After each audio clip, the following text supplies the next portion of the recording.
uma boa tarde a todos, senhoras e senhores. Cumprimento a Fenavish, a pessoa do Jacimar, pela iniciativa de promover esse evento, esse debate de fundamental importância para o nosso segmento de segurança privada.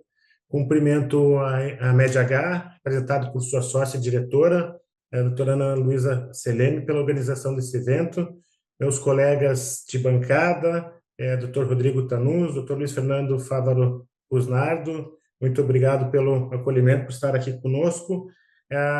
Imediatamente, então, se assim foi o combinado, eu passo a palavra à Ana Luísa Gomes Coelho Selene, que será a condutora desse evento, a moderadora também, e depois falaremos a sequência. Ana Luísa, seja bem-vinda a essa plateia multicultural e regional que a Feravist abriga, como dito, com mais de 300 inscrições. Vejo agora que a Ana Paula também entrou ali. Ana, boa tarde, meus cumprimentos.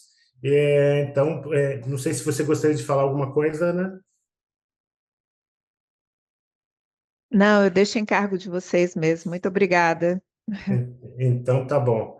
Ana Luísa, temos várias Anas aqui. Ana Luísa, por favor, tenha a palavra. Muito obrigado, sejam todos muito bem-vindos.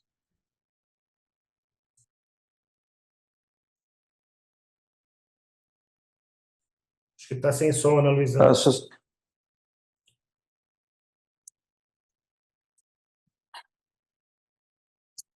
Opa, me perdoem, estão vendo a minha tela já? Sim. Então, tá bom. Então, vamos lá. Sim, então, estamos vendo. Então, tá ótimo. Boa tarde a todos. A tela ainda não. Obrigada.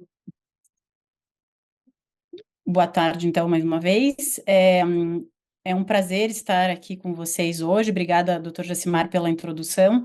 E nós vamos falar sobre um assunto que vem causando aí bastante debate no mercado como um todo, no mercado de saúde, nas organizações, no sentido de como vão se adaptar à nova legislação e o quanto essa adaptação ela é similar ao que se faz hoje com os demais riscos ocupacionais ou não. Então, temos percebido uma grande inquietação dentro das empresas, né? Então, hoje a gente começa falando um pouquinho sobre as doenças psicossociais no ambiente do trabalho, como se adaptar à nova regulação, principalmente falando sobre atualização, as suas implicações e as suas necessárias adequações. E não tem como falar de NR1 sem falar um pouco sobre saúde mental e como o Brasil vem enfrentando um crescimento alarmante nos afastamentos do trabalho relacionados aos transtornos mentais e comportamentais, né, os tão conhecidos CDF. Essa tendência, ela não apenas revela o impacto da saúde mental na vida dos trabalhadores, mas ela também expõe uma necessidade urgente de mudança nas práticas de gestão, prevenção e promoção de bem-estar nas empresas. Analisando esse gráfico que foi amplamente divulgado na mídia pelo G1, que fala dos afastamentos previdenciários, principalmente relacionados a transtornos mentais, o que a gente consegue perceber é que houve efetivamente um aumento muito grande pós-pandemia, né? Então, naquele momento em que todos tiveram que ir para casa, né? Tivemos isolamento social, provavelmente todos se lembram do boom de lives e informações a respeito de saúde mental, algo que antes não se abordava nem dentro do ambiente de trabalho e nem fora. Então, o que a gente consegue perceber é que em 2021 os transtornos ansiosos passaram a ter mais peso do que os afastamentos por episódios depressivos. Então, o que acontece? Antes a gente tinha depressão afastando mais, a gente passa a ter transtorno ansioso, e o que acontece de maneira geral nas organizações? Os transtornos ansiosos, eles afastam mais, por menos tempo, e a depressão afasta menos, porém por um tempo muito maior.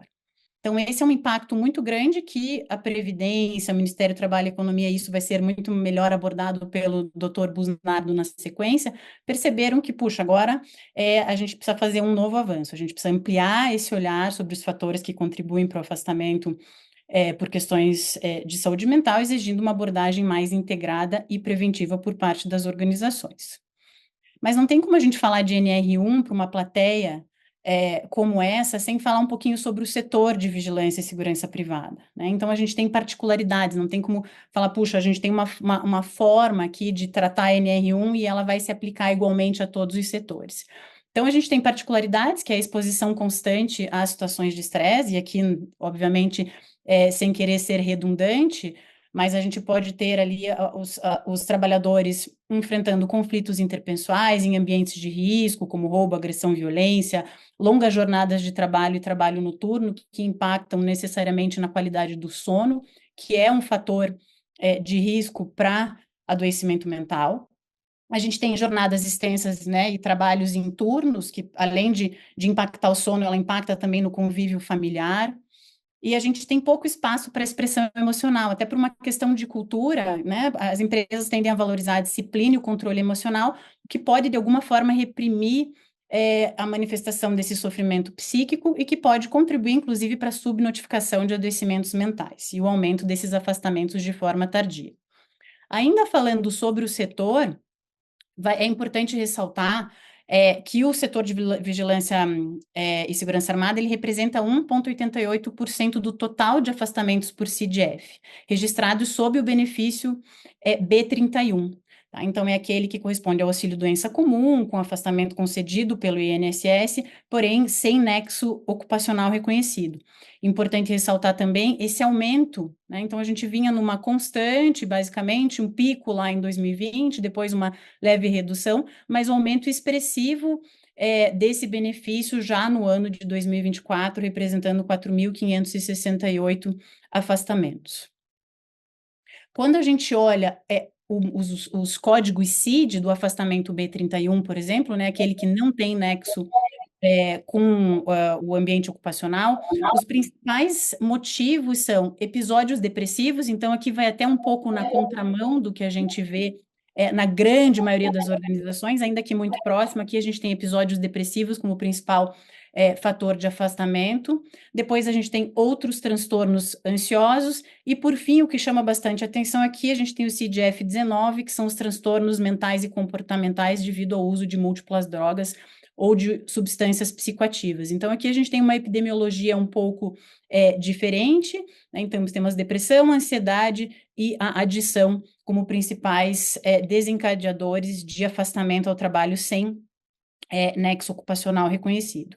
E quando a gente vai para aqueles afastamentos com nexo, aqui a gente muda também um pouquinho, mas o que a gente mais tem é o F43, com reações ao estresse grave e transtornos de adaptação, e aqui a gente já pode fazer uma correlação com os riscos psicossociais, seguido de outros transtornos ansiosos, e aí, por fim, os episódios depressivos.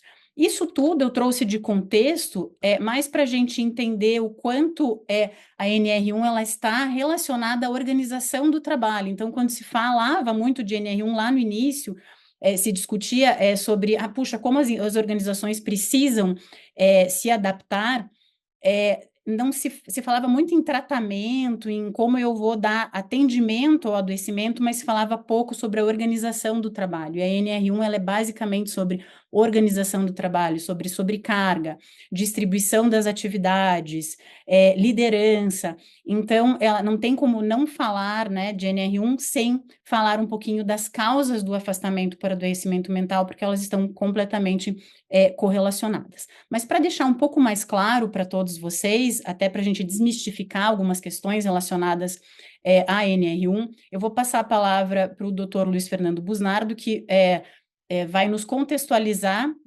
a atualização da norma, vai falar um pouco sobre o que são efetivamente os riscos psicossociais e quais são as penalidades. Dr. Luiz Fernando, passo agora a palavra ao senhor.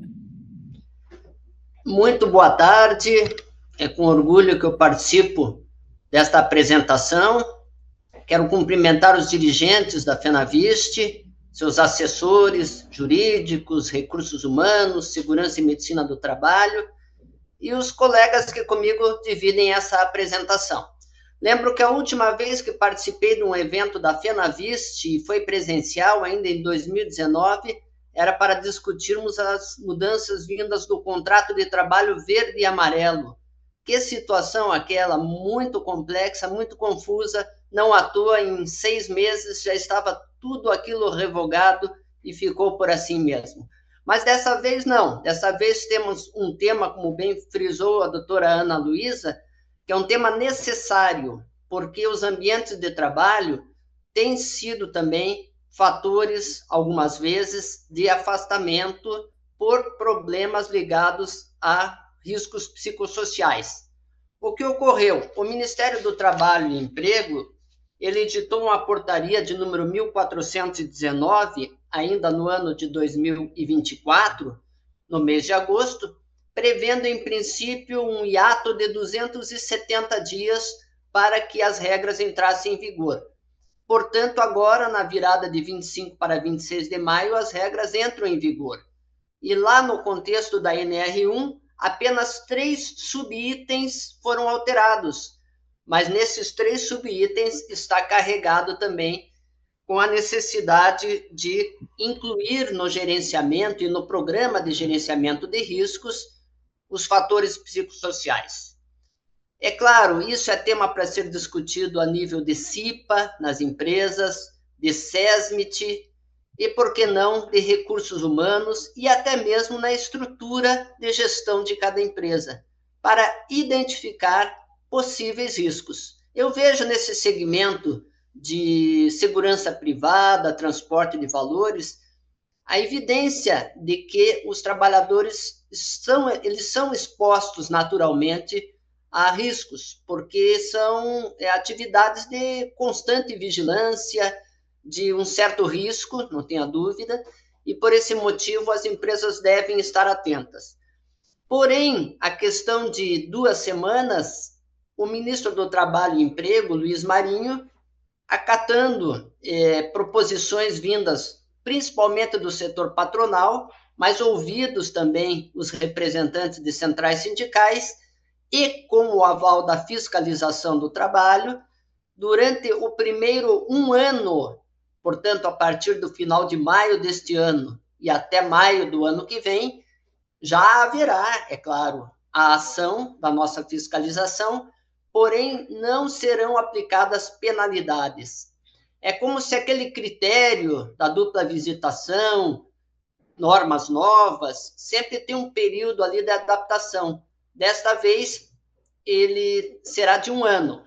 Então, neste primeiro ano, algumas empresas elas serão, evidentemente, notificadas e deverão demonstrar, através do seu PGR, da sua forma de abordar a NR1, de que maneira já estão trabalhando, já estão levantando dados para mitigar os casos de afastamento e até mesmo de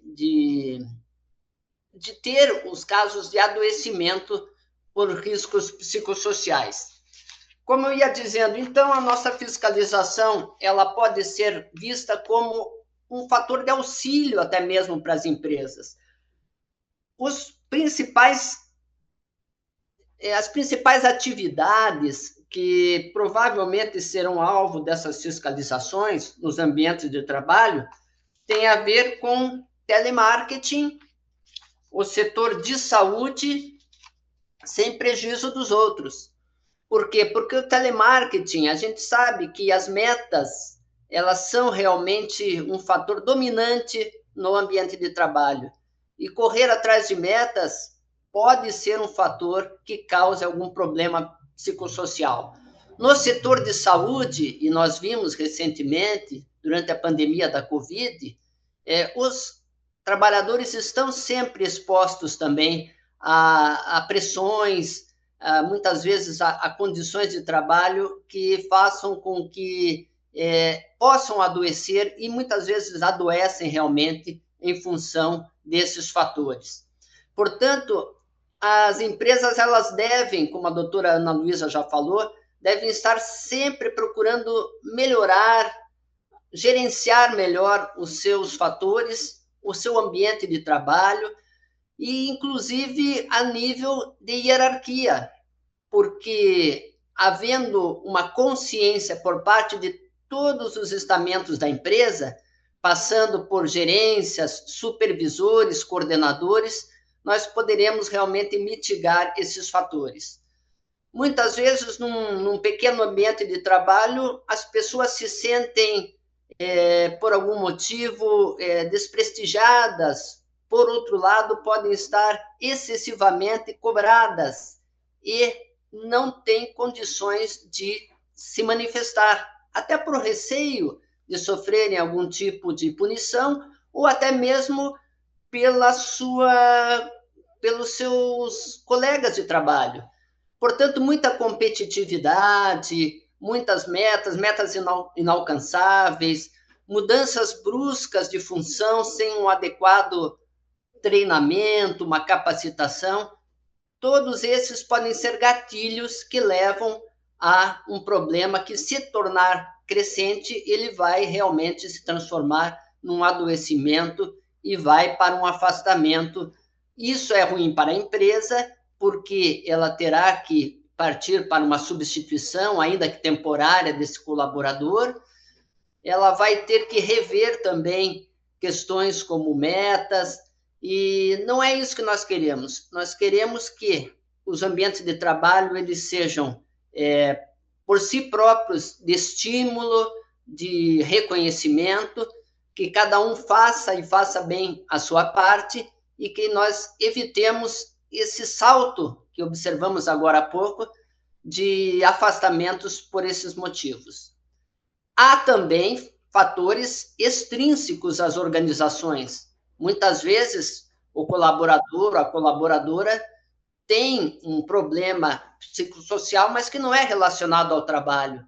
Mas, mesmo assim, ele pode ser identificado e nós vamos estimular, certamente, que as empresas invistam também nos seus assessoramentos, nos seus convênios médicos, com profissionais que possam estar acompanhando quais fatores estão desencadeando para aquele colaborador ou colaboradora um problema inicial já de risco psicossocial. Mas, evidentemente, que o que vem de dentro da organização, esse é o nosso objetivo como fiscalização. Bom, do ponto de vista das punições, então, isso está reservado para um ano após, portanto, somente para 2026, nós temos que esses 3 subitens, eles são considerados pela NR 28, aquela que trata das tabelas, dos valores de multas, eles estão sempre classificados como problema de segurança, onde os valores são até maiores que as infrações à chamada medicina do trabalho. E tanto o primeiro como o segundo e o terceiro subitem, que foram alterados agora na NR1, eles recaem sobre aquilo que vocês veem aí na tela, o chamado I3, uma infração, portanto, de risco 3, o máximo é 4, e acaba tendo uma valoração a partir ali das menores empresas, de 1 a 10 empregados, em 1.691 UFIR. O FIR, para converter para real, hoje é aplicar o fator 1,1. Então, seria algo em torno ali de R$ 1.900 a base de um eventual auto de infração. Sendo uma empresa de grandíssimo porte, com mais de 1.000 empregados, pode chegar até ao número de 4.929 UFIR, algo aí, então, acima de R$ 5.500 no valor desse auto de infração. Então, é uma realidade, era chegado o momento mesmo de que as empresas passassem a olhar também para os riscos psicossociais e não apenas os riscos químicos, físicos, biológicos e acidentários que podem acontecer no ambiente de trabalho, e é por esse motivo que estamos aqui hoje à disposição de todos vocês para tentar esclarecer e estimular que as empresas invistam nisso, porque haverá menos afastamentos, haverá menos rotatividade e poderemos pensar num ambiente melhor, mais produtivo, e isso é bom para todos e para todos os empregadores, seja de que ramo econômico, de que atividade de serviços for. Então, fico à disposição para a continuação e vamos nos preparar juntos. Não tenham a fiscalização do trabalho como um agravante, e sim como um ponto de apoio para se chegar ao objetivo maior, que é elitir esses riscos psicossociais dos ambientes empresariais. Obrigado por enquanto. Com certeza, Luiz Fernando, obrigada pela tua apresentação até aqui. Então, a ideia era trazer esse contexto mesmo, né? Falar um pouco sobre o que são esses riscos, quais são as penalidades. Aqui, obviamente, a gente está falando das autuações diretamente, mas a gente já vai chegar nos custos indiretos relacionados aos riscos psicossociais e até pegando o gancho nesse tema, eu vou endereçar minha pergunta para o doutor Rodrigo. Que eu acho que é o grande X da questão quando se fala de NR1, como as empresas devem seguir, né? O que as empresas precisam fazer? Recentemente foi também liberado pelo Ministério do Trabalho e Economia o guia, né? Então, como as empresas devem ser orientadas e quais são os procedimentos a serem realizados para que consigam fazer o correto mapeamento. Então, essa é uma primeira versão que passa a orientar as organizações, mas em termos práticos, doutor Rodrigo, como que as empresas devem seguir de forma a estarem adequadas e também de forma estratégica, que eu acho que a grande questão é como tornar o mapeamento de riscos psicossociais também uma estratégia para garantir sustentabilidade, inclusive do negócio a longo prazo. Muito obrigado, doutora Ana, pela introdução e pelo convite, participar de um evento tão importante, de tanta responsabilidade perante os colegas, né, os nossos colegas que estão já participando dessa jornada bastante informativa, né, doutor Luiz Fernando Coelho, representando a GCB, Advocacia, doutor Luiz Fernando Busnardo, representando o Ministério do Trabalho e Emprego. E gostaria aqui de compartilhar essa nossa experiência e visão sobre um dos temas, né, já acompanhando isso há um bom tempo, né, um dos temas mais importantes referentes à saúde do trabalhador dos últimos anos. E não menos importante, mas também gostaria de trazer um agradecimento à FenaVist, né, de estar participando e sobre a responsabilidade assumida perante os seus associados.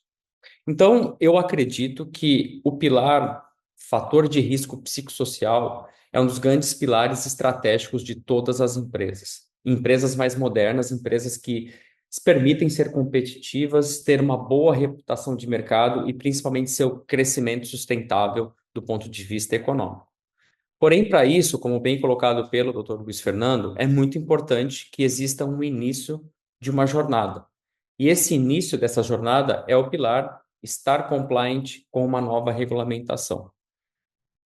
Apesar do mercado estar discutindo de N formas, várias maneiras de estar compliant, a gente coloca uma maneira muito mais simples e uma maneira muito mais prática de atingir esse pilar, que é o pilar estratégico, é o pilar que fundamenta o início de uma jornada estratégica, para que elas deixem de focar simplesmente em não levar multas ou penalidades pelo próprio Ministério, mas sim construam uma base bastante robusta em relação à sua estratégia e à sua competitividade. Por quê? Porque eu posso falar e vamos trazer valores e números muito práticos do que isso está representando hoje. Muito antes de uma multa, de uma penalidade, o afastamento previdenciário. A simples ausência de um colaborador é perda de produtividade. O afastamento previdenciário, que existe uma correlação de nexo causal, já impacta no fator acidentário, que é uma carga tributária. E todos esses números são muito maiores do que a multa aplicada. Não que ela não seja uma penalidade factível, uma penalidade que simplesmente posiciona uma regulação, mas existe um fator estratégico mais importante. Falando especificamente desse pilar estrutural fundamental em ser compliant, são 4 passos relativamente simples para chegar neste número. O primeiro passo é a identificação dos riscos. O que nós entendemos? Todos os riscos que algumas empresas já medem, os riscos físicos, químicos e biológicos, já existem as suas formas de mensuração. O psicossocial também. Então, o risco psicossocial ele vai ser mensurado através de questionários. Esses questionários, preferimos utilizar questionários já validados, mesmo que não desenvolvidos no Brasil, porque há muito tempo são implementados em outros países, mas são questionários que cientificamente já têm uma validade, as suas dimensões, as suas pontuações para chegar num plano de ação. Dois grandes questionários são validados globalmente, o HSE, que foi publicado no Reino Unido, e o COPSOC, que foi publicado na Dinamarca. São questionários que existem dimensões e várias perguntas, existem as suas adaptações traduzidas e um pouco mais resumidas, mas enfim, são questionários que já são disponíveis, eles são aplicados por grupos homogêneos dentro da empresa, ou seja, então por diferentes setores e funções de uma maneira anonimizada, para que exista uma credibilidade maior nas suas respostas. Através de ferramentas e plataformas, eles podem ser aplicados e, a partir dessas respostas, parte-se para a segunda etapa, que é a classificação. O quão severo é cada risco? E aí, citando exemplos de alguns riscos, como, por exemplo, o assédio moral, o isolamento no ambiente de trabalho, pressão por prazos curtos, estresse ocupacional, enfim. Todos eles podem ser mensurados através de matrizes, existem N matrizes para essa mensuração. O que nós sugerimos é que utilizem as mesmas matrizes já utilizadas para os outros riscos. Isso vai facilitar muito os times de recursos humanos, de saúde e de segurança a fazerem uma base relacional já utilizada pela empresa. Depois dessa classificação, implementa-se um plano de ação. E esse plano de ação vai depender muito desse diagnóstico inicial. Quais foram os principais riscos? Quais são aqueles que a empresa irá endereçar no período de 6 meses, de 3 meses, de 12 meses?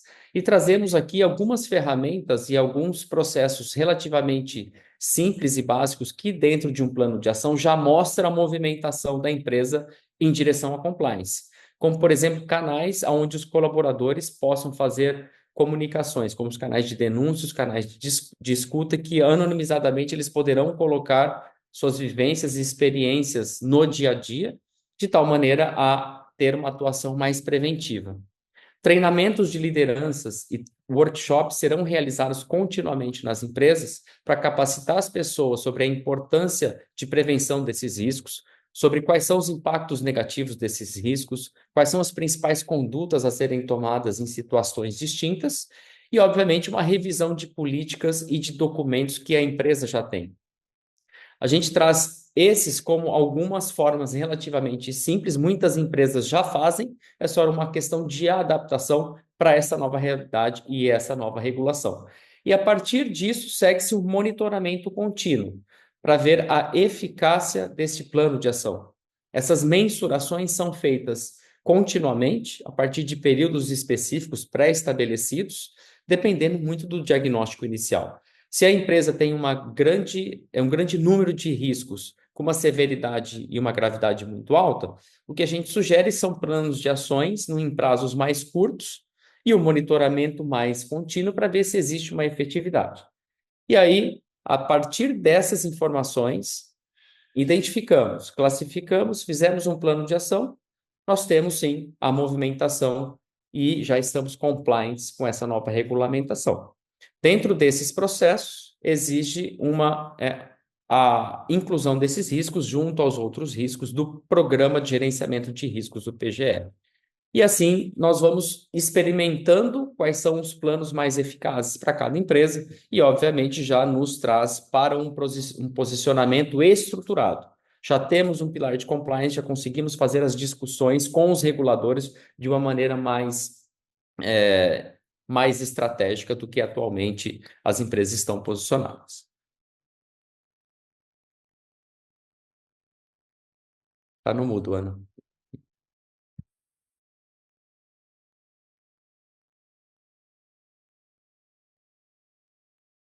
Desculpa, não era para estar mudo. Vamos lá.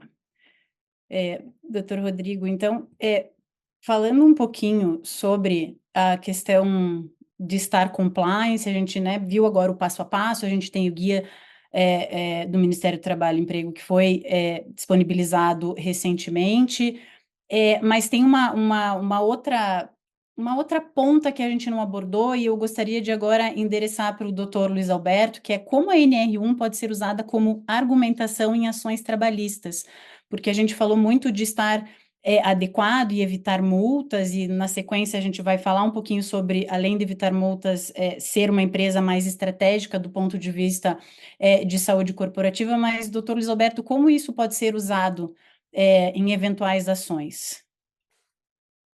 Vamos lá, muito obrigado, Ana Luísa. Agradeço novamente ao Rodrigo e ao Dr. Luiz Fernando.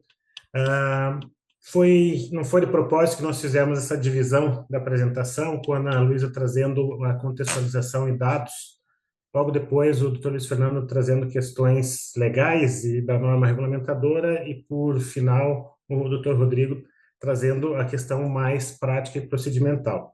Para que eu possa responder essa pergunta para vocês, eu tenho que voltar um pouquinho e trazer algumas situações que, embora todos nós aí do segmento de segurança privada saibamos, às vezes a gente acaba deixando no dia a dia, pela correria das nossas atividades a fazeres diários, num segundo plano. É fundamental que haja a identificação, a gestão e a mitigação dos riscos psicossociais, como o Dr. Rodrigo falou. Os números que a Ana Luísa trouxe, faço questão de destacar e enaltecer, porque nós somos um segmento, não à toa, em que há a previsão do pagamento do adicional de periculosidade.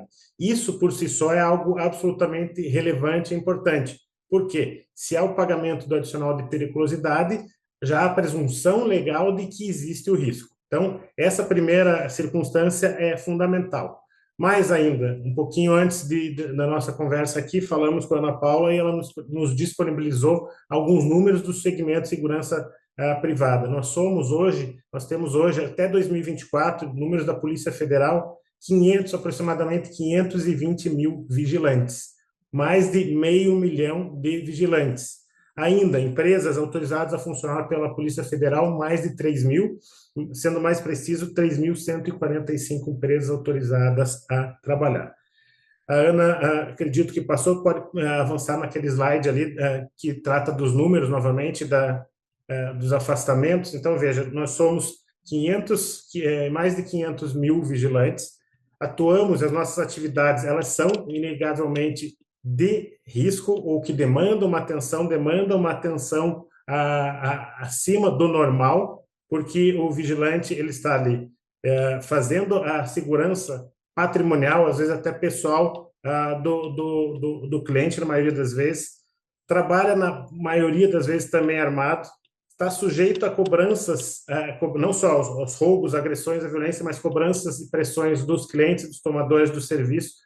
E a nossa jornada de trabalho, como regra, é uma jornada diferenciada. As escalas 12x36, elas são uma prática, né? Tanto é que a legislação foi alterada para trazer a realidade das empresas de segurança do 12x36, mas a questão é que os vigilantes eles não ficam simplesmente no 12x36. Muitas vezes eles fazem bicos, eles fazem as dobras, as conhecidas dobras, isso quando não tem um terceiro vínculo. Então, tudo isso somado traz uma condição adicional de risco.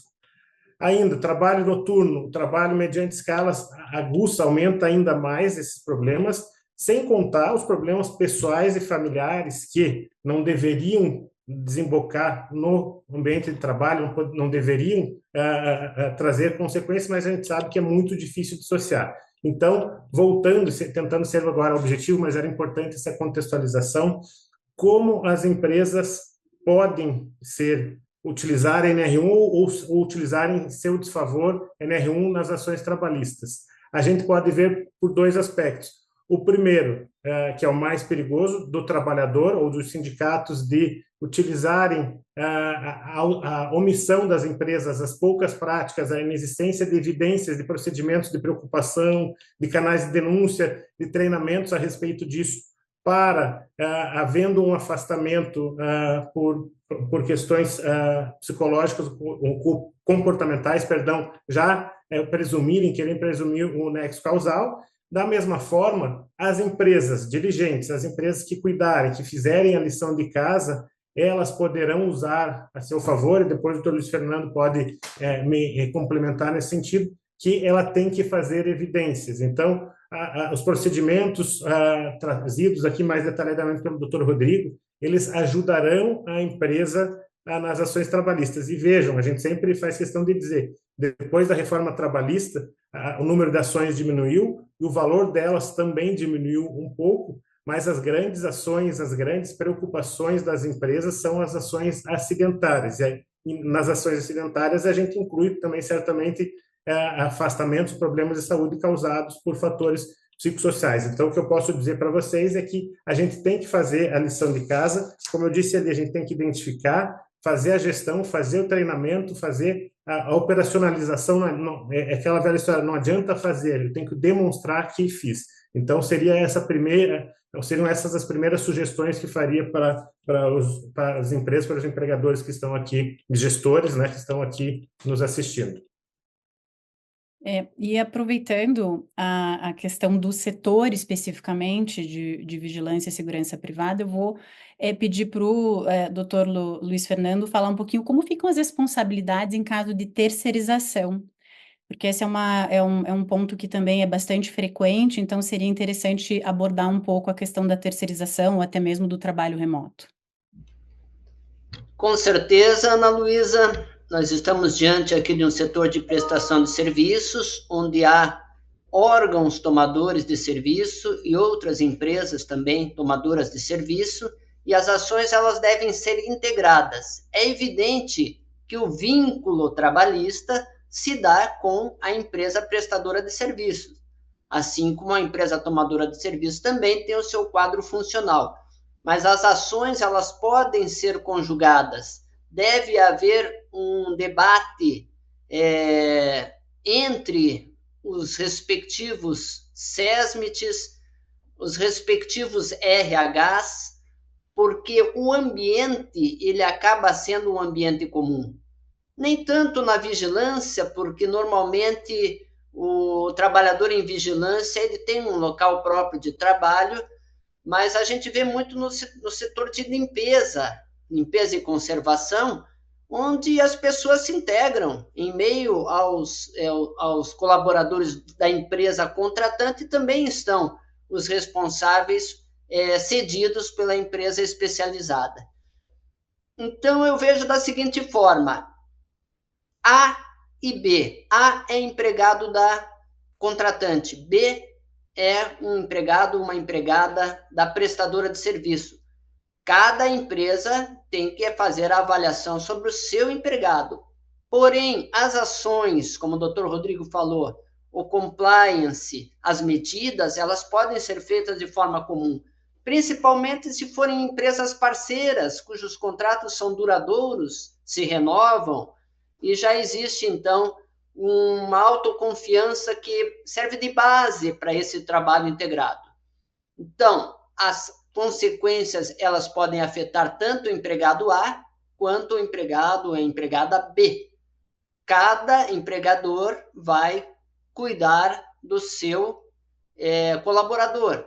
Mas no campo das ações, no campo do gerenciamento, pode e deve haver, sim, ação integrada, tanto pela empresa contratante como pela prestadora de serviços.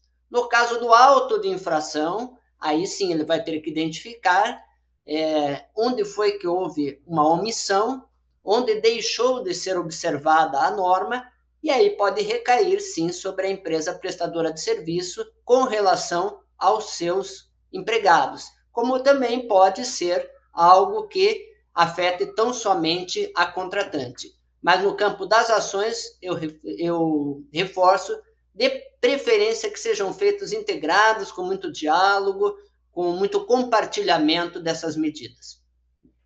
E aproveitando também a questão até do compartilhamento, de envolver muito a gestão, eu volto agora para o doutor Luiz Alberto, para que fale um pouquinho qual que é o papel da área de recursos humanos, porque diferente dos outros riscos ocupacionais, que ficam muito focados no engenheiro de segurança, no técnico, no médico do trabalho, quando a gente fala de riscos psicossociais, a gente está falando muito da organização do trabalho, de treinamento de lideranças, de distribuição equitativa do trabalho, horas extras. Então, tudo isso coloca o gerente de recursos humanos, ou a área de recursos humanos em si, num protagonismo maior em relação aos riscos psicossociais. Se você pudesse falar um pouquinho sobre isso também.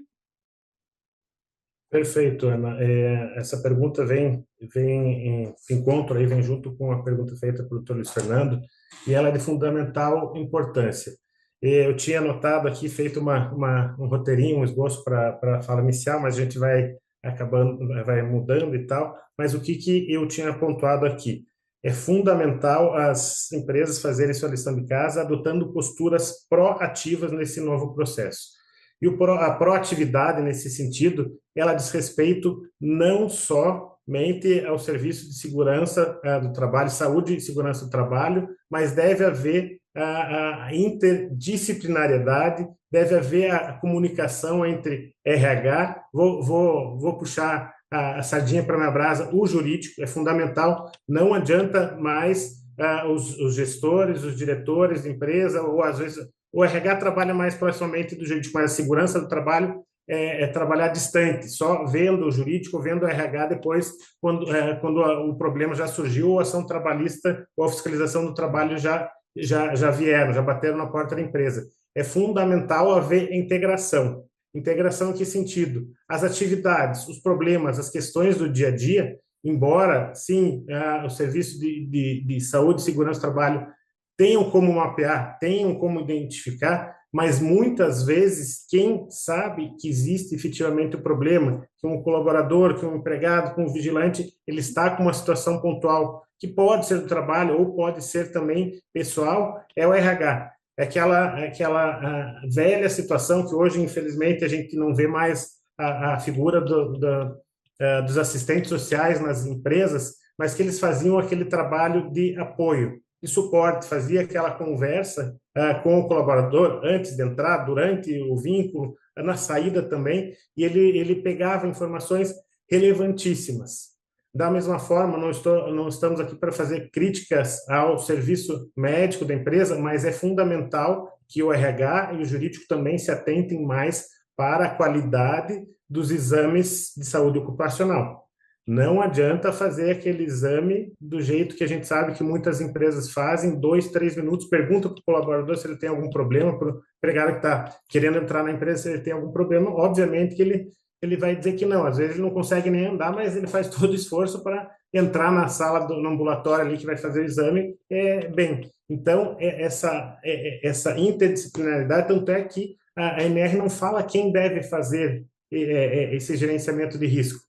Ele diz que deve ser feito. Porque numa determinada empresa, talvez o médico do trabalho possa fazer melhor. Numa outra, o engenheiro, numa outra, talvez o técnico de segurança, o enfermeiro, o gestor de RH, ou, de repente, até o advogado jurídico que sabe onde o calo aperta, onde vem as ações trabalhistas, o ponto de vulnerabilidade, ele pode colaborar. Então, é fundamental que haja essa interlocução, essa conversa, esse diálogo entre os diversos setores da empresa e, como o Dr. Luiz Fernando falou também, é importantíssimo que haja o apoio do que a gente chama em compliance de alta gestão.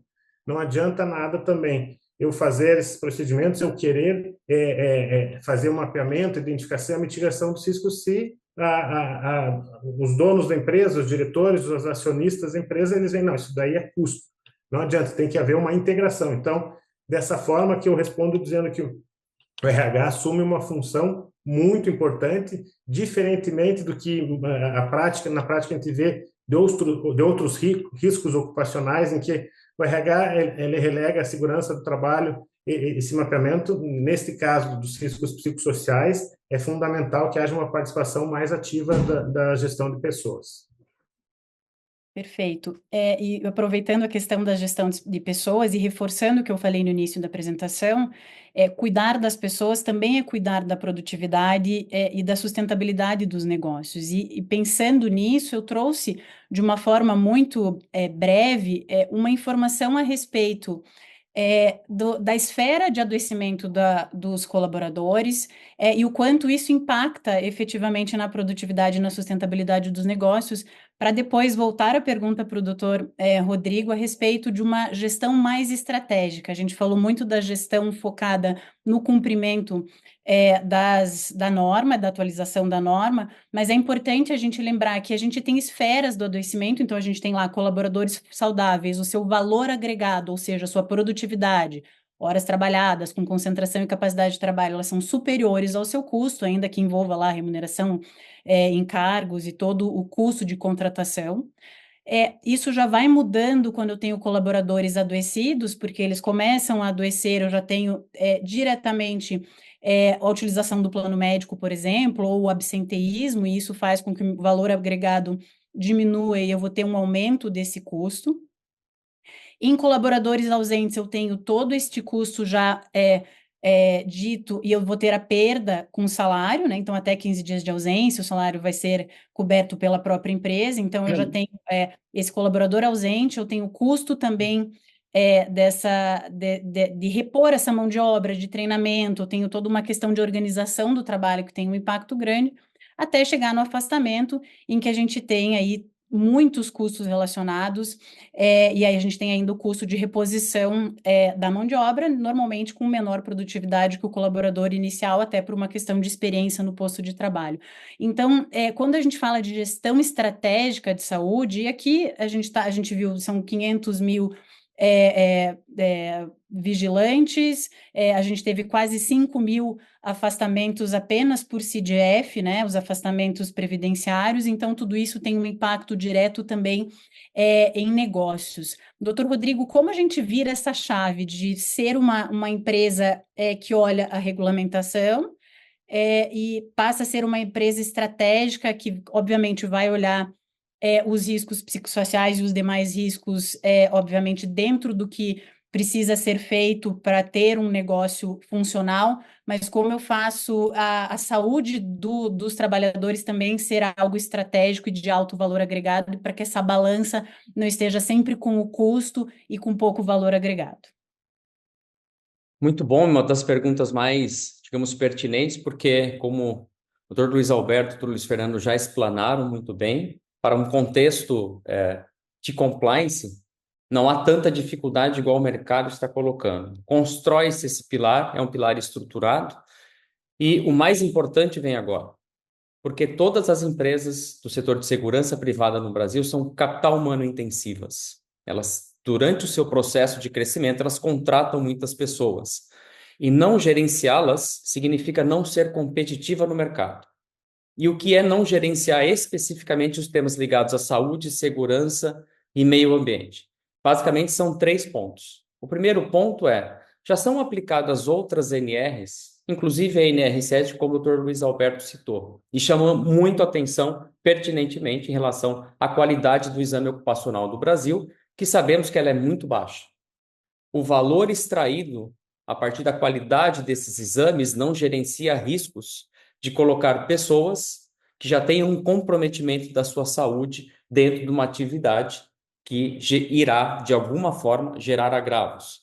E, obviamente, a empresa passa a pagar todos os custos que a doutora Ana colocou como exemplo. Uma das primeiras etapas que começa a gerenciar sinais de elevação de custo desse capital humano são os atestados médicos. Uma pessoa faz um exame admissional, este exame ocupacional não gerencia risco algum, ele custa.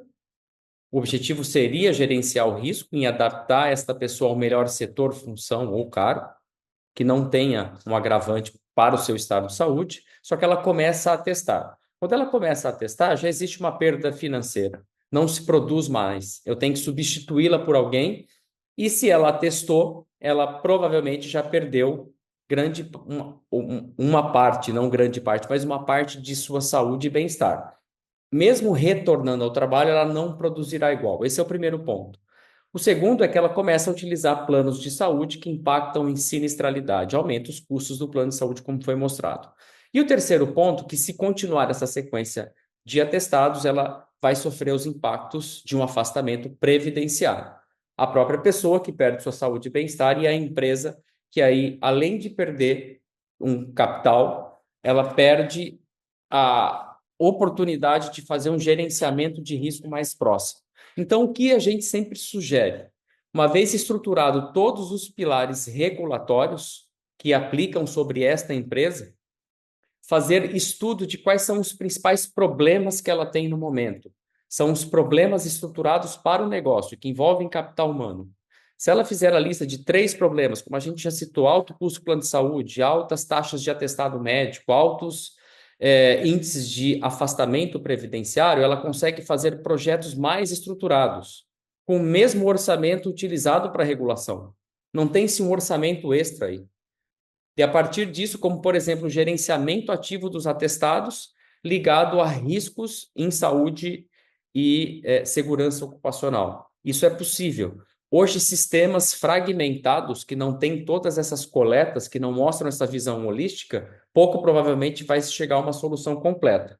Então, identifica-se os problemas, fazem planos estruturados de curto e médio prazo para ter 2 objetivos: retorno sobre investimento, que já está sendo feito em regulação, e cost avoidance, ou seja, evitar custos evitáveis, evitar custos que não penalizem um provável dano, um provável agravo à saúde das pessoas. Então, de modo geral, é isso. Pilar estratégico, ele vem de um pilar já estruturado de compliance, identificando problemas, criando soluções de curto prazo, chegam nesses resultados, que é totalmente possível sem um aumento de budget e orçamento previsto para esse tipo de tema.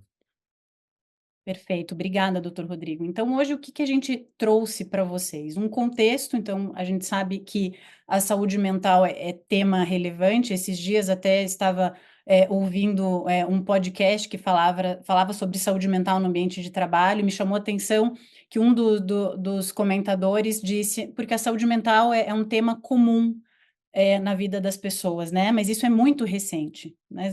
Antes da pandemia era um tabu. Então agora a gente tem esse tema de extrema relevância no senso comum e que precisa também ser pensado dentro do ambiente de trabalho.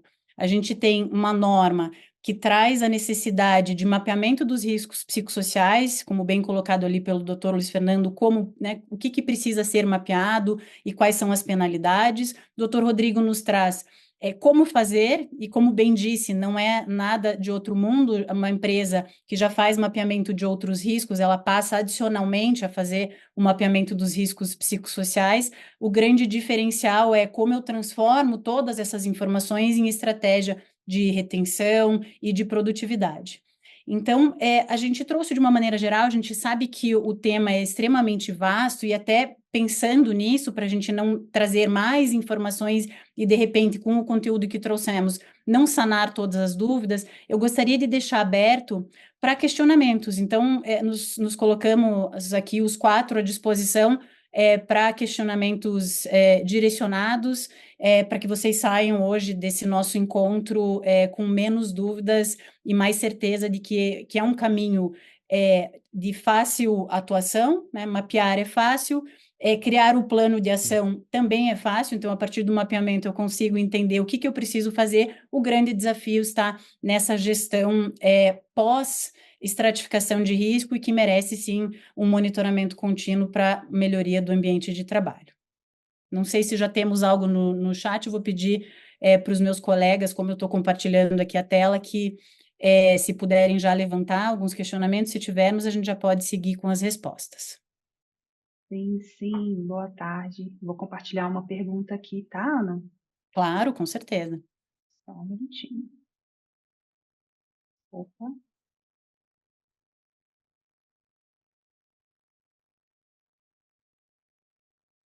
Só um instante.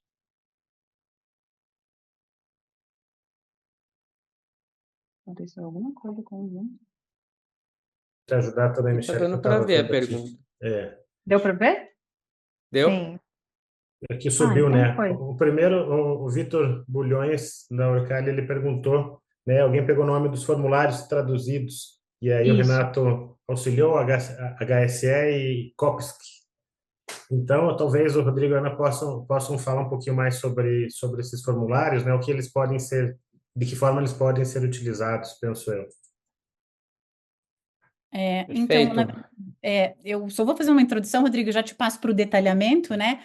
São 2 questionários, na verdade, que são os mais utilizados. Vale uma observação: o HSE traz dimensões relacionadas ao trabalho. O COPSOC ele também faz um mapeamento de questões relacionadas à saúde mental, então eles precisam ser bem pensados na aplicação, porque quando eu faço o mapeamento de sinais e sintomas, por exemplo, eu posso ter como resultado, que é no caso do COPSOC, de repente a pessoa coloca que se sente ansiosa, deprimida e não necessariamente consegue separar o ambiente profissional do ambiente pessoal. Os dois são validados, têm sido amplamente utilizados, é só minha consideração, e eu passo agora para o Dr. Rodrigo falar um pouquinho da prática e fazer as suas ponderações. Perfeito. Só para complementar, é que esses dois questionários, eles são questionários desenvolvidos na Europa. A partir do momento, 1989, a diretiva quadra, prévio ao estabelecimento da Comunidade Europeia, já colocou dentro de suas práticas de saúde e segurança o mapeamento de riscos psicossociais. Então, aí há mais de 40 anos já fazem. Através desses dois elementos, o HSE foi partindo para uma evolução um pouco mais simples, como a Ana colocou, e muito adaptado para uma escala mais ampla. O COPSOC ele é ainda mais regional, né? Ele foi desenvolvido na Dinamarca, então algumas empresas multinacionais que padronizam isso na Europa aplicam em outras unidades ao redor do mundo. Mas hoje o que sugerimos, é um questionário bastante simples, o HSE, ele é dividido em dimensões, não pergunta especificamente, até um ponto para a gente trazer, eu não vi nas perguntas, pessoal, mas estes mapeamentos, ele não mapeia a saúde dos trabalhadores, ele mapeia o ambiente na qual esses trabalhadores executam as suas atividades laborais. Isso é muito importante. Nenhum desses, um pouco mais, né, alguns questionários específicos são validados para mapeamento de condição de saúde de pessoas, e não estamos falando disso. Nós estamos falando de um mapeamento de meio ambiente. O ruído, sempre cito como um risco físico, ele está presente no ambiente. Os riscos químicos, álcalis e outros estão presentes no ambiente e o psicossocial também. Então, objetivamente, esses questionários validam dessa forma. Temos a plena certeza que com o desenvolvimento dessas ações, a partir do Ministério do Trabalho, surgirão instrumentos mais adequados. Mas, para o momento, recomendamos esse como uma validação científica mais robusta.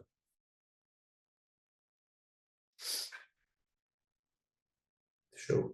Avançando aqui, que eu vi também. Mais questionamentos. Que essa pergunta é sobre os dados ocupacionais. Como será mencionado no exame? Por exemplo, hoje informamos os riscos físicos, químicos, biológicos, ergonômicos de acidentes. Como isso será incluído na avaliação? Como será incluída a avaliação psicossocial? Isso acho que o Dr. Luiz Fernando pode contribuir no retorno, certo? Por gentileza, podia colocar novamente a pergunta? Sim. Na verdade, o Luiz Fernando pergunta aqui, né, nos ASOS constam hoje os riscos físicos, químicos, biológicos, ergonômicos e de acidentes. E aí que se pergunta como serão incluídos os riscos psicossociais nos ASOS? Olha, como nós ouvimos agora há pouco, é muito difícil que esses riscos sejam avaliados através de um exame, seja ele admissional, periódico. Demissional nem vamos falar, porque já seria uma situação assim extrema, né? O momento do rompimento do contrato, né? E aí aguardar para ver o que vai acontecer. Eu penso que, havendo elementos que caracterizem numa avaliação médica que o avaliado ou avaliada está realmente de frente a um problema que está afetando mentalmente, um transtorno, alguma coisa assim, para isso vai existir, obviamente, uma codificação e as medidas individualmente cabíveis. Porém, o que a NR1 preceitua mesmo são as medidas no âmbito coletivo, para que se evite o adoecimento por causas comuns. Eu vi até numa das perguntas aí sendo abordada a questão ergonômica. A questão ergonômica tem tudo a ver com esses riscos. Nós não falamos, senão uma vez aqui durante toda essa apresentação, o problema do assédio. O assédio é um caso mais individualizado e que pode também passar por uma codificação no momento de uma avaliação médica. Mas, enfim, esses elementos que têm mais a ver com a aplicação da NR7, evidentemente que cabe daí a medicina do trabalho estar intervindo e atuando sobre isso. E na NR1, mais a gestão mesmo da organização como um todo, procurando transformar o ambiente de uma forma mais saudável para inibir os riscos que afetem coletivamente os colaboradores. Eu gostaria, Ana, de complementar a pergunta da Cassie sobre isso, complementar o Dr. Luiz Fernando. Por enquanto não existe ainda um impacto regulatório na reestruturação da NR7, falando sobre esse tema, recomendamos manter os que atualmente são reportados no ASO Químico, Físico, Biológico de Acidente e Ergonômicos. O psicossocial ainda não existe uma codificação pré-estabelecida dentro do e-social, por exemplo. Então, ainda recomendamos, né, simplesmente focar naquele espaço, né, entender os impactos da mensuração, conseguir uma amostragem maior da empresa nesse envolvimento, mas não se mudar toda a documentação. O único documento que terá um impacto por hora é o Programa de Gerenciamento de Riscos. Esse é o único documento auditável que terá a necessidade de inclusão de uma nova categoria, mas o atestado de saúde ocupacional ainda não recomendamos essa prática. Perfeito. Eu queria aproveitar também, porque a gente tem duas perguntas relacionadas a como fazer a avaliação e sobre a periodicidade, né? Então, em relação à periodicidade, qual será o fluxo de coleta de informações via questionário? Essa é a pergunta do Renato. A gente tem sugerido, né, então, iniciar com o questionário nesse momento e repetir em pelo menos um ano, tá? Claro que isso vai depender muito da rotatividade, mas até para a gente ter tempo também de executar o plano de ação. Então, fiz um mapeamento, identifiquei os riscos e vou executar efetivamente um plano de ação. Eu preciso de um tempo para avaliar se essas ações tiveram resultados. E em relação a como é calculado o resultado da matriz de risco, a pergunta aqui da Simone, eu vou passar também para o Dr. Rodrigo, né? Então, a gente falou um pouquinho de como fazer a avaliação de risco, a gente tem os questionários que são amplamente validados, a gente não sugere que sigam outros modelos ou que se criem outros modelos, porque apesar de serem questionários idealmente criados na Europa, eles já vêm sendo aplicados no Brasil e muito provavelmente em breve a gente deve ter resultados de adaptação transcultural, ou seja, né, como eu faço a replicabilidade para a realidade brasileira, então a gente acredita que em breve a gente deve ter inclusive validações científicas em relação a isso. Mas, doutor Rodrigo, se puder falar um pouquinho como que é calculado o resultado da matriz de risco e como eu exponho, acho que eu coloco uma pergunta adicional, como eu exponho isso no ambiente de trabalho? Perfeito. Ótima pergunta. Isso, Virginiano, é um dos pontos. Uma vez identificado o risco, qual é a gravidade dele, a severidade, a gravidade e a probabilidade com que ele ocorra. E aí a gente já fala de uma matriz. Existem as matrizes mais simples e mais complexas. Vamos eliminar num primeiro momento as complexas, porque é uma regulação nova, vamos partir para as mais simples. E existem duas formas, basicamente. De 0 a 5, 0 não tem risco, 5 um risco intolerável do ponto de vista de frequência e gravidade.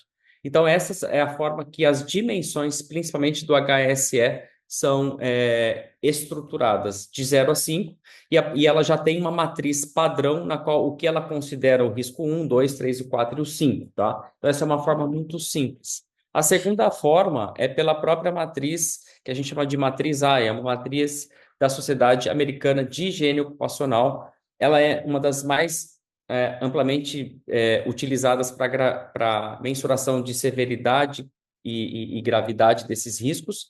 Então, se a empresa já mede alguns riscos, assim como os químicos, físicos, biológicos, nada impede que ela use essa mesma matriz para fazer a mensuração dos riscos psicossociais. Tudo bem que ela tem um foco específico para os químicos, físicos, biológicos, mas muitas empresas estão utilizando essa mesma matriz. Ela é um pouco mais complicada, mas nem tão complicada assim. E a outra pergunta, assim, qual o risco inventariar? Né? Como que eu vou trazer quais são aqueles que eu vou atuar sobre um plano de ação? Aqueles classificados entre 3 a 5, que são os moderados ou intoleráveis, são aqueles que a gente precisa atacar no primeiro momento. Né? Nós acreditamos que todas as empresas terão alguns riscos iminentes, porém serão diferentes. Algumas empresas terão isolamento no ambiente, algumas terão uma incidência maior do assédio, mas inventariem aqueles riscos mais iminentes, que têm uma gravidade maior, que podem trazer penalidades, seja estratégicas e até jurídicas, para mitigá-los, para tentar solucioná-los de alguma maneira. Aquele plano de ação já vai com certeza mudar esse jogo, mas a forma de classificar da mais simples para um pouquinho mais complexa, mas não utilizem matrizes FIMEA, matriz muito mais complexa do que isso, tá? Temos mais uma pergunta agora do Hélio Gomes. 1 ano de graça para efetiva atuação e multa das empresas. Pergunta ao Dr. Luiz Fernando, do Ministério do Trabalho e Emprego, se assim será mesmo. Muito bem, doutor Hélio. Eu tenho acompanhado aqui diariamente e a última alteração sofrida pela NR1 ainda é a de agosto de 2024. Portanto, nada foi tornado regra, apenas a divulgação, e foi ampla, de que a ação fiscal, durante os primeiros 12 meses, não vai impor penalidades, vai notificar, vai verificar a efetividade do programa, enfim, vai cumprir com todo aquele rito, mas não há previsão de autuação. Sim, mas isso eu falo aqui do olhar de quem está de dentro. E o olhar de quem está de fora, né, doutor Luiz Alberto? Como é que fica se acontecer alguma coisa? Como é que vai se defender? Aí eu estava vendo aqui com os colegas, não seria o caso até de um mandado de injunção, para que conste efetivamente no texto da norma que até a data X não haverá a aplicação das penalidades previstas na NR 28? Vamos aguardar mais um pouco, porque temos até o dia 26 de maio. Mas eu tenho olhado dia após dia e nada saiu de oficial, realmente, a modificar a redação da norma. Obrigado, doutor Luiz Fernando. Passa por aí, mas penso que aquele vídeo divulgado do ministro do Trabalho com os presidentes das federações patronais e profissionais, ele tem mais força do que qualquer outra portaria, porque fizeram um vídeo, uma live, uma gravação, que aquilo ali talvez possa valer mais do que uma portaria, um ato normativo oficial. Lembrando que na época da pandemia, no governo anterior, o nosso presidente, então presidente Bolsonaro, ele revogou um ato pela rede social, pelo Instagram, e todo mundo considerava aquilo como válido depois que o ato formal veio. Mas, como o senhor bem disse, penso que ainda há um tempo, e certamente as nossas entidades patronais, a federação, temos a CNC, que também nos representa aí, certamente estarão em cima e diligentes junto ao ministro do Trabalho para que saia o ato, mas com certeza, para dar uma tranquilidade, seria importante que ele viesse o mais rápido possível, né?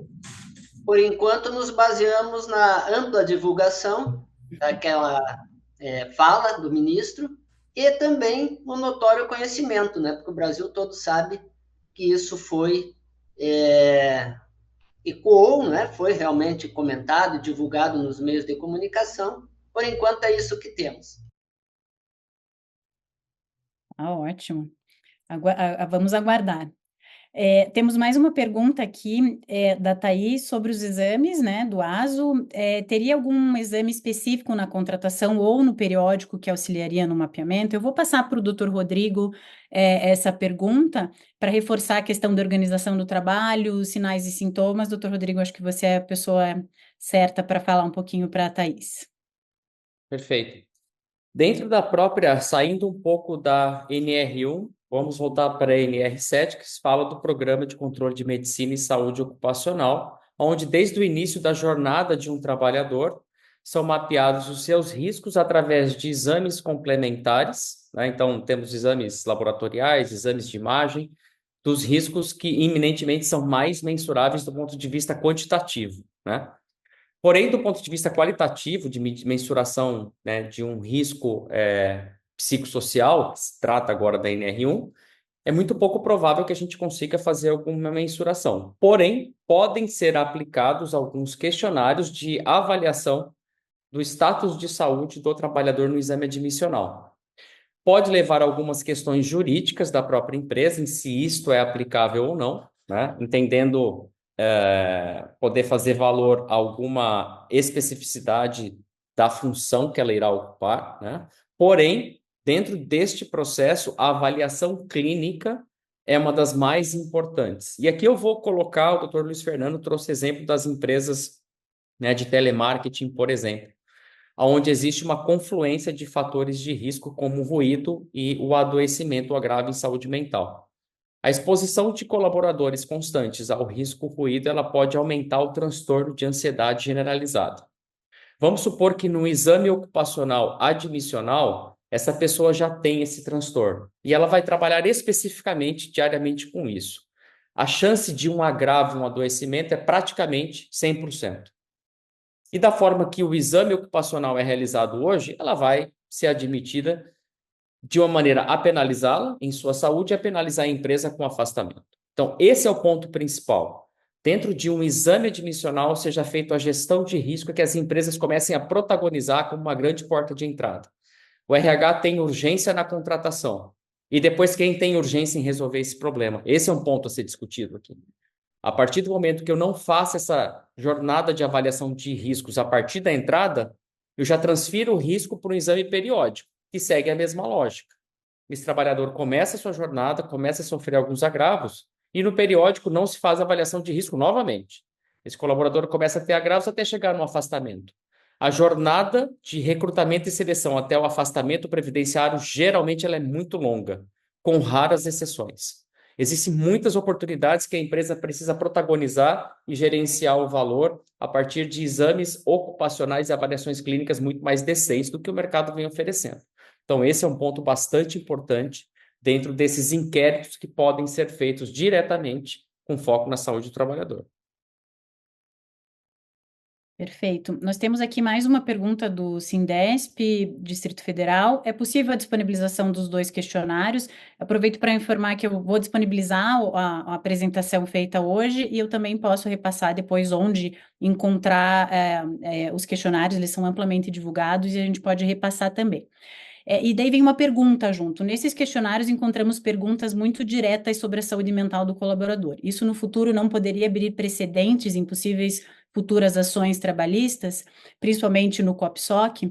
Então, foi isso que eu comentei anteriormente, até eu e o doutor Luiz Alberto conversamos sobre esse assunto na semana passada, justamente porque o COPSOC, a gente precisa ter, na verdade, 2 questões em mente.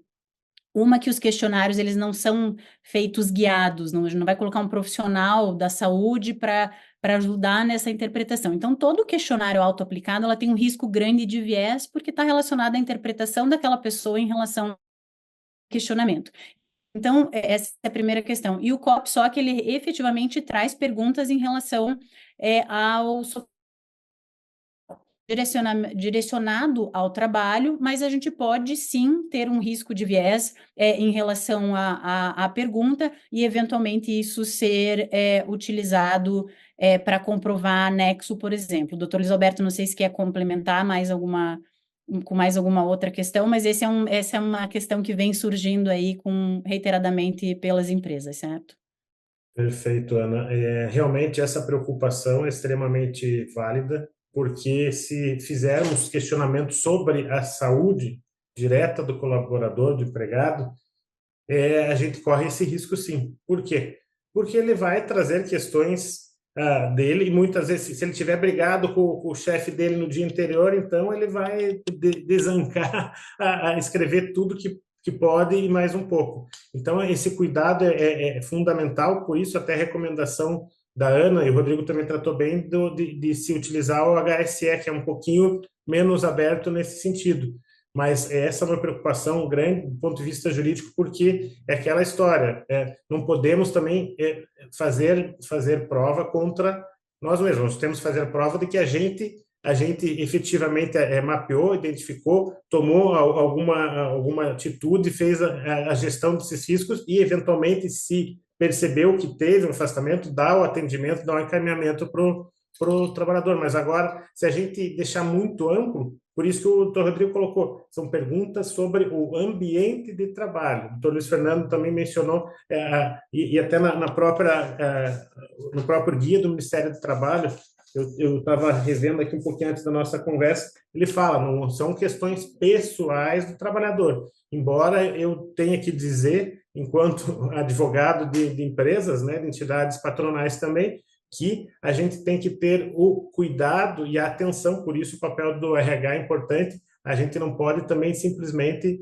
descurar de questões pessoais, porque muitas vezes o problema pessoal, um problema financeiro, um problema de relacionamento, alguém que perdeu um ente querido, alguém que se separou recentemente, ele vai estar um pouco mais abalado, junta com o fator laboral, o ambiente laboral, para dar um nexo com o causal, com o trabalho, é muito fácil. Perfeito. E temos mais uma pergunta a respeito das multas, que eu vou então endereçar para o Luiz Fernando. As multas serão calculadas por colaborador ou por grupo empresarial? Muito bem, a multa ela é aplicada segundo um auto de infração, que deve circunstanciar os fatos e justificar o porquê da emissão do auto de infração. Não é por colaborador, independe se afeta muitos ou afeta poucos, ou um ou todos, mas sim pelo porte da empresa segundo aquele quadro, aquele dimensionamento da NR 28. Nada impede que uma empresa volte a ser fiscalizada e não há uma periodicidade pré-estabelecida ou mínima, e havendo novamente o descumprimento dos preceitos da norma, um outro auto de infração ser emitido. Mas não é per capita, não é por colaborador, e sim de acordo com aquelas faixas do porte da empresa. Perfeito, Luiz Fernando. Eu queria só complementar na sua fala que às vezes há empresas, empregadores que fazem aquela conta, né, do custo-benefício e vê, não, a auto-infração, a multa não é muito elevada, então eu vou seguir não fazendo nada. Lembremos-nos que hoje o Ministério do Trabalho está muito integrado com o Ministério Público do Trabalho e quando o assunto, vou usar um termo não muito técnico, sobe para o Ministério Público do Trabalho, aí os senhores que já tiveram problema com o MPT sabem que a coisa muda de figura, os valores aumentam, há uma investigação mais aprofundada, o Ministério Público do Trabalho tem o poder de investigação, requisitório, pedir documentos, ouvir testemunhas sem a nossa participação, ele ouve unilateralmente e tem a prerrogativa de ajuizar a ação civil pública, e a gente sabe que as pedidas em ações civis públicas, elas têm vindo com valores bem elevados. Aí sim o Ministério Público leva em conta a existência e o número de empregados. Então, uma empresa com 1.000 empregados, 2.000, 5.000, a gente tem aqui no ramo de segurança, né, empresas com milhares, dezenas de milhares de empregados, aí sim o valor escala. Então, a gente não pode pensar tão simplistamente de que a auto de infração, a multa não é elevada, vou tocar, não vou fazer porque vale a pena. Tem, então, ação trabalhista individual, tem a autuação do Ministério do Trabalho, que pode ser repetida, e tem a investigação do Ministério Público do Trabalho, que pode desaguar numa ação civil pública. Ok, temos mais uma pergunta também, eu acho que essa é bem, acho que talvez tanto o Dr. Rodrigo quanto o Luiz Fernando podem ajudar a responder. Da Gleide, como fica a contestação quando o INSS considerar que existe nexo? Há alguma orientação sobre esse tema? Pois hoje essa ferramenta é quase inexistente quando consideramos ali as outras patologias. Bom, eu não tenho ainda nenhum caso concreto que eu possa emitir uma opinião, mas vamos ouvir primeiramente então o Dr. Rodrigo. Vamos lá, hoje a situação mais complexa é chegar nesse ponto. Porque aí a empresa ela já deixou de exercer vários tipos de intervenções para que não ocorresse o afastamento. Uma vez ocorrendo esse afastamento, o médico, né, o perito, ele passa a julgar a vinculação entre ter ou não um nexo causal, né? Um dos pontos mais importantes, primeiro, é saber se isso já está vinculado ao KNAI daquela empresa, o nexo técnico epidemiológico. Se sim, se esse vínculo de doença, que é o CID, o Código Classificação Internacional de Doenças, tem um vínculo com o KNAI, a chance de nexo é muito grande, né? A não ser que o médico, o perito, considere que não exista. No segundo fator, Quais são as documentações hoje que o médico perito, durante esse julgamento em ter ou não nexo, terá em suas mãos? Geralmente, aquela que é levada pelo colaborador. E de um ponto de vista prático, alguns anos de experiência em saúde e segurança corporativa, tá? Poucas empresas nutrem as agências do INSS com essas documentações. E hoje, anteriormente, o que era protocolado fisicamente nas agências, hoje, através do Gov, tem um protocolo.gov.br, na qual poucas empresas têm conhecimento que isso existe.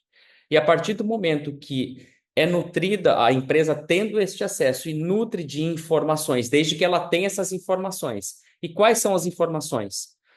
PCMSO, o Programa de Gerenciamento de Riscos, todas as atividades que foram feitas durante o colaborador, do ponto de vista ambulatorial, todos os benefícios que são oferecidos, inclusive as intervenções específicas que foram feitas para evitar este agravo, essa doença. Então, esta é a primeira etapa. Quando isso acontece, existe uma oportunidade, uma chance maior de não vincular a doença, não gerar um nexo causal. Caso esse nexo tenha sido gerado, existe ainda uma segunda oportunidade do ponto de vista administrativo, não jurídico ainda, na qual a empresa pode sim contestar esse nexo, né, e dentro de uma comissão tripartite eles fazerem esse julgamento. Isso ainda é administrativo.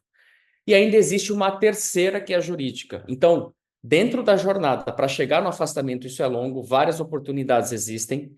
Chegando frente ao médico perito, a oportunidade de vinculação, de documentação, caso a empresa o tenha. Depois, a contestação deste nexo causal junto a essa comissão tripartite. E depois ainda a jurídica. Então, existem várias oportunidades. A gente não está falando agora só do psicossocial. Porque do ponto de vista prático, pessoal, isso eu quero alertar. O afastamento previdenciário decorrente de saúde mental é o mais complexo que existe. As doenças físicas, elas provavelmente têm um desfecho bom ou ruim. Uma cirurgia osteomuscular, uma cirurgia de ombro, uma cirurgia de coluna, tratamentos oncológicos, eles geralmente têm uma previsibilidade maior. Saúde mental não existe essa previsibilidade. Então, são os afastamentos mais complexos que a empresa irá lidar. Então, do ponto de vista de contextualização, toda essa ação feita pelo Ministério e que as empresas estrategicamente, aquelas mais modernas, estão se adequando já desde o ano passado, e pouco importa essa data, se vai ser esse ano ou ano que vem, elas já estão se posicionando muito à frente em relação ao seu cenário econômico. Então, essa é a nossa recomendação. Eu acho que isso só reforça tudo que a gente falou desde o início da importância da norma, de estar adequado e de seguir o passo a passo justamente para evitar que a gente tenha esses desfechos que são muito mais difíceis de serem questionados lá na frente. Eu acho que a gente não tem mais nenhuma pergunta. Deixa eu dar só mais uma olhada. Não, eu acredito que não. A gente vai disponibilizar, então, a apresentação. Essa reunião aqui, nessa apresentação também foi gravada, então todo o material vai ser disponibilizado para vocês. Eu deixo agora a palavra, não sei se o doutor Jacimar ou a Ana Paula querem fazer algum fechamento, mas eu queria agradecer também em nome dos demais participantes aqui a oportunidade de poder trazer esse tema tão relevante do ponto de vista regulatório, mas também do ponto de vista estratégico para as empresas.